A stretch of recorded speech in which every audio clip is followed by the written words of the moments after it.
Mga master, okay lang bang? Huwag niyong skip ang mga ads sa aking mga video kung okay lang mga master. Salamat sa solid na suporta po. Yon, what's up mga masters? Nandito na naman tayo sa panibagong araw, panibagong kabanata na naman ang pagsasama-samahan natin ngayon guys.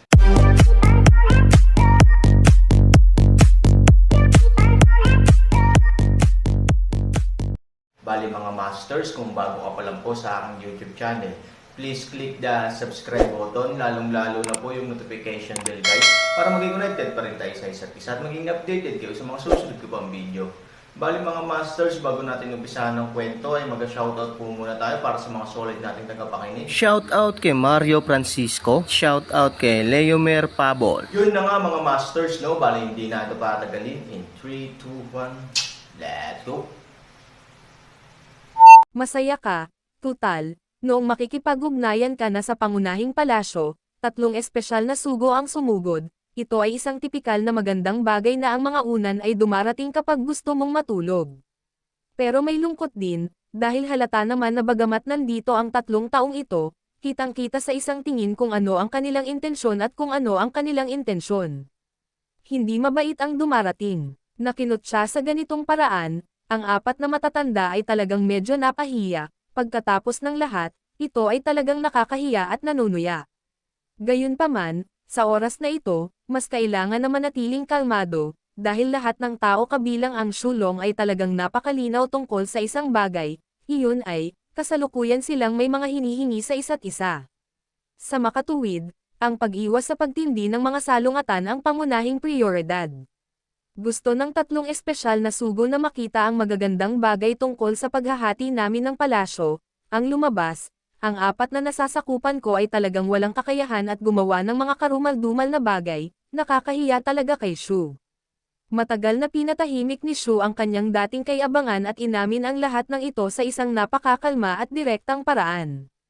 Anyway, you just want to take the opportunity to ride the US, so fine. Aaminin ko na lang na basura ako at wala kang lugar para kutsain. Si Dianzo Shu noon pa man ay mayabang at mayabang, not to mention mayabang, but at least he is a person who thinks very high of himself. I didn't expect that one day maririnig natin siyang magsasabi ng mga ganyan. Naaalala ko pa ang kay-abangan ni Master Shu ng palasyo noong una siyang lumabas sa pag-iisa kahapon. Haha, yun yung energy nung time na yon, haha. Sobrang lakas, now that I think about it, it's almost ironic. Pagkatapos marinig ang mga salitang ito, si Shulong ay nakahanda sa pag-iisip, ngunit pagkatapos ng lahat, siya ay nag-aalala pa rin tungkol dito. Sa pag-aakalang si Shu ay matagal nang nasa kalahati ng kanyang buhay, kailan kaya ang turn niya para sa iba na itutok ang kanilang mga ilong sa kanya at pag-usapan siya ng ganito. Gayunpaman, wala talaga siyang magandang solusyon sa ngayon. Una, bigo talaga ang mga nasasakupan niya na maabot ang inaasahan, kaya nagdulot sila ng mga napakapangit na eksena, na kailangan niyang linisin. Pangalawa, ang tanging paraan upang mabawi ang kanyang posisyon sa sandaling ito ay ang pakikipagtulungan sa pangunahing palasyo, kaya kailangan niyang lunukan ang kanyang galit. Hoy kayong tatlo, ganyan yan. Taos pusong gustong makipagtulungan sa punong palasyo ng ating Panginoon sa palasyo, ganito ba ang gamit niyo? Tama na. Sa tingin mo ba hindi ka namin makikiusap? Talagang hindi namin kayang tiisin ang galit ng pagtakas ng mga taong iyon, ngunit hindi ibig sabihin na maaari naming tiisin ang iyong pangungutya. We are all one. Kung tayo ay nahihiya, hindi ka ba nahihiya?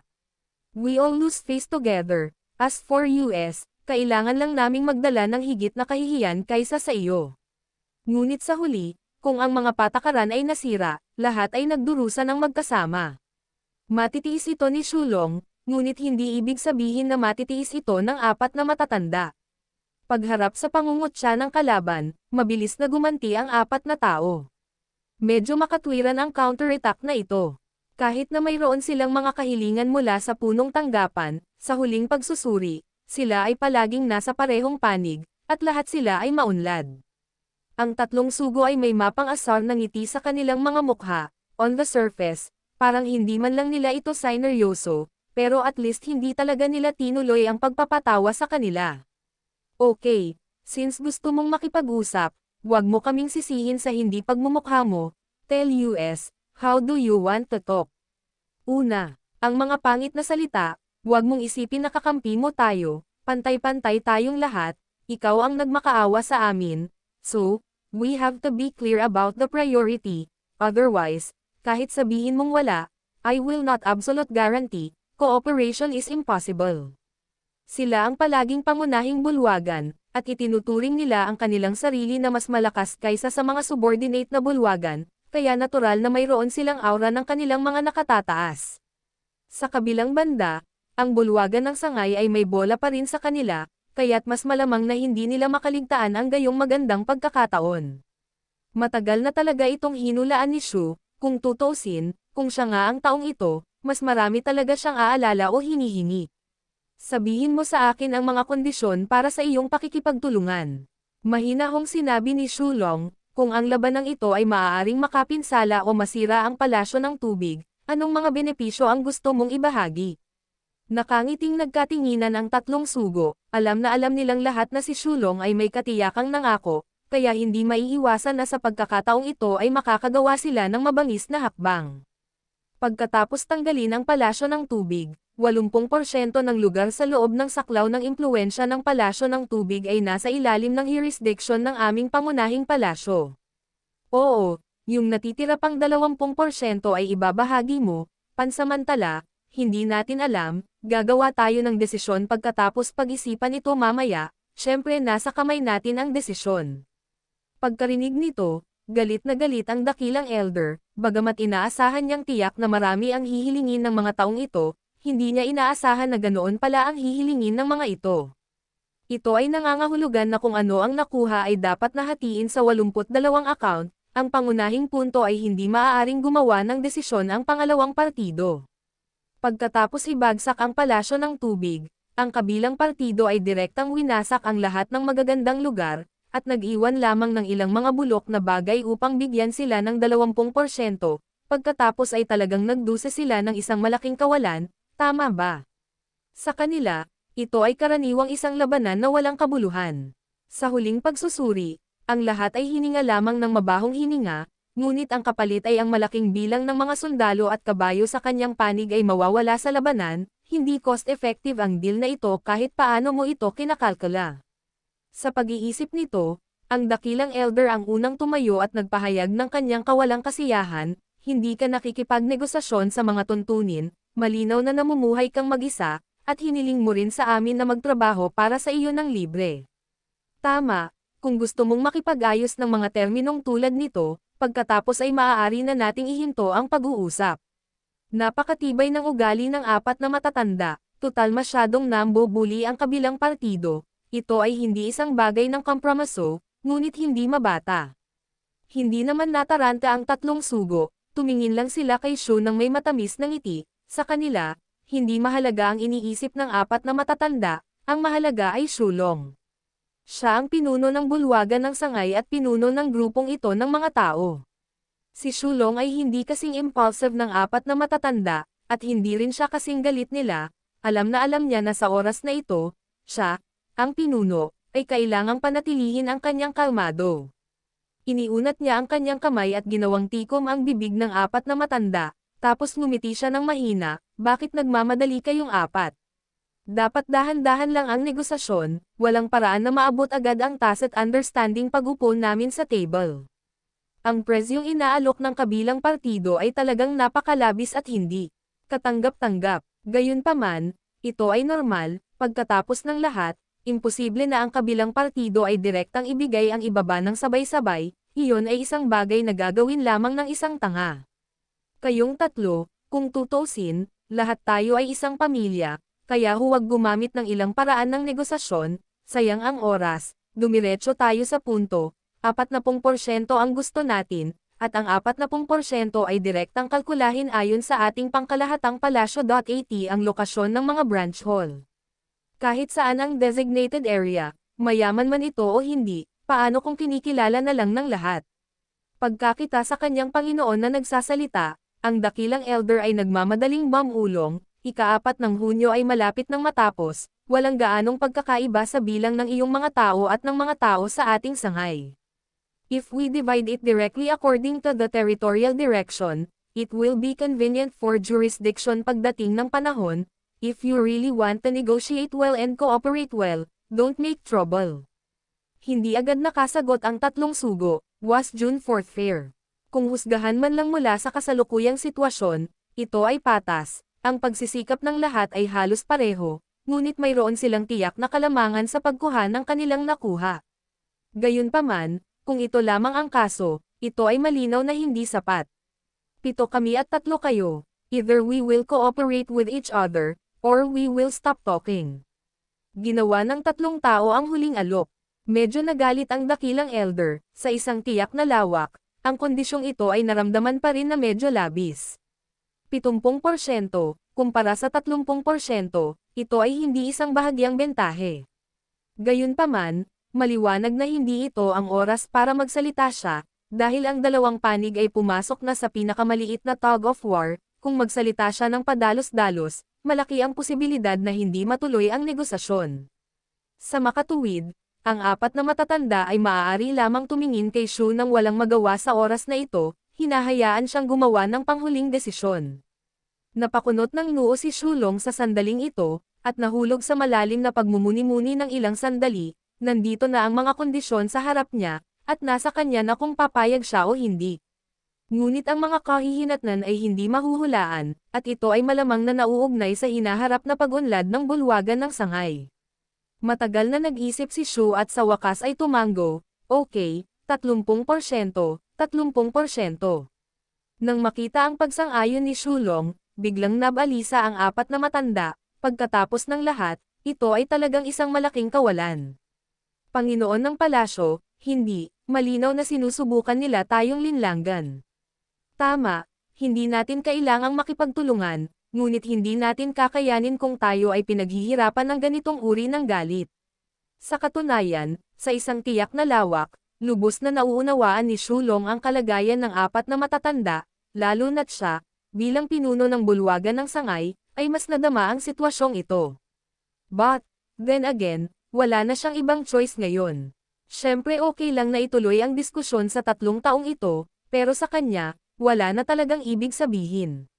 Walang paraan, kung kakainin sila ng kabilang partido hanggang mamatay, papayag sila, dahil bagamat lahat sila ay kaharap ang kalaban, halatang mas apurahan ang kanilang panig upang mabawi ang kanilang posisyon. Sa makatuwid, malinaw na sinasakop nila ang isang tiyak na mataas na posisyon. Sa pag-iisip nito, matagal na tiningnan ni Shu ang 3 espesyal na sugo. Medyo nasiyahan ang 3 sugo. Ang lakas ng bulwagan ng sangay ay hindi gaanong mas masahol kaysa sa pangunahing bulwagan. Sa makatuwid, ang pangunahing bulwagan ay palaging nararamdaman na sila ay walang mukha, kasama ang kanilang 3 espesyal na sugo. Ayon sa normal na lohika, bilang mga espesyal na sugo, dapat silang maging kwalipikado at may kakayahang mag-utos sa bulwagan ng sangay. Pero dahil lang sa sobrang lakas ng branch hall, lagi na lang silang hindi pinapansin. Ito ay labis na nagagalit sa mga nakatataas sa pangunahing bulwagan, at lalo pang nagagalit ang mga sumusubok na gumamit ng mga balahibo ng manok bilang mga palaso. Mayroon na silang mga taong gustong maglinis ng branch hall, pumunta sila dito para lang kutsain sila at samantalahin ang pagkakataon para manggulo, pero Shulong lumabas at sinira ang lahat. Akala ko haantong sa ganito ang lahat, but unexpectedly, the situation suddenly changed unexpectedly. Sa pagkakataong ito hindi lamang sila nagsamantala sa mga salita, ngunit nakinabang din sa mga direktang benepisyo. Dahil napakasaya ng Palasyo Master Shu, syempre kailangan naming isakripisyo ang aming buhay para mabayaran ka. Yes, things at home always belong to the family. Kapag may mga kaaway, we still have to deal with the outside world unanimously. Nang makitang nakaka-relax na ang 3 sugo, matagal na sinulyapan ni Shu ang kanyang 4 na matanda at malamig na sinabi, "Anong ginagawa mo dito? Bilisan mo at maghanda ng pagkain at alak, pag-usapan natin bukas ang plano ng counterattack." Oo, mabilis na kumilos ang 4 na matatanda matapos marinig ang utos. Talagang napakaayos ng Shulong, bagamat halatang dahado, pinanatili pa rin niya ang ngiti sa labi at bahagyang yumoko para salubungin ang 3 sugo. Malumanay na ngumiti ang 3 sugo at sinundan ng matagal si Shu patungo sa inner hall. Inihanda na ng 4 na matatanda ang round table at naghain ng mga pinggan at alak, After sulong at umupo na ang tatlong envoy, umupo na ang grupo ng mga tao. I would like to ask the three of you if you have any idea about tomorrow's general attack. Tumayo si Shu habang nagsasalita, at sa paggalaw ng kanyang kamay, gumuhit siya ng mapa sa hangin. Ang lokasyon ng sinaunang libingan ay tiyak na namarkahan. Sa ngayon, andito na ang kalaban natin, naobserbahan na natin na medyo malayo ang tubig malapit dito kaya hindi masyadong malakas ang mga tao sa Water Palace. Kahit na si Shulong ay mayroon ng sariling mga paunang ideya, pagkatapos ng lahat, ito ay isang pinagsamang operasyon, kaya bilang kagandahang loob, tinanong niya muna ang iba pang tatlong tao para sa kanilang mga opinyon. Sinulyapan ng tatlong sugo ang mapa, sa katunayan, naunawaan na nila ang sitwasyon. Kung walang impormante sa branch hall, hindi nila malalaman ang nangyari sa branch hall noon, kaya natural, alam din nila kung anong sitwasyon ang kinakaharap ngayon ng branch hall. We basically understand the general situation, however, if the branch hall and the main hall join forces, it also means that we still have a certain advantage over them. Pwede kang lumaban ng diretso. Hindi masama, lalo na kapag ang mga tao sa palasyo ng tubig ay medyo malapit sa tubig. Walang gaanong iniisip ang tatlong sugo, sa katunayan, hindi sila masyadong nag-aalala tungkol sa pag-alis ng mga tao sa palasyo ng tubig sa tubig. Bagamat matagal nang hindi naglalaro ang dalawang panig sa isa't isa, binigyan sila ng kasaysayan ng sapat na kumpiyansa. Hindi nagalit si Shulong, ngumiti siya ng mahina at sinabing, hindi ba sa tingin ninyong tatlo dapat tayong gumamit ng taktika para lumaban? Nagkatinginan ang tatlong sugo at saka nagtawanan. Yun na nga mga masters, no? Bali panibagong kabanata na naman yung natapos natin ngayong gabi. Muli, maraming salamat po talaga sa walang sawang suporta po sa aking YouTube channel na talagang inaabangan nyo po ang bawat upload ko po.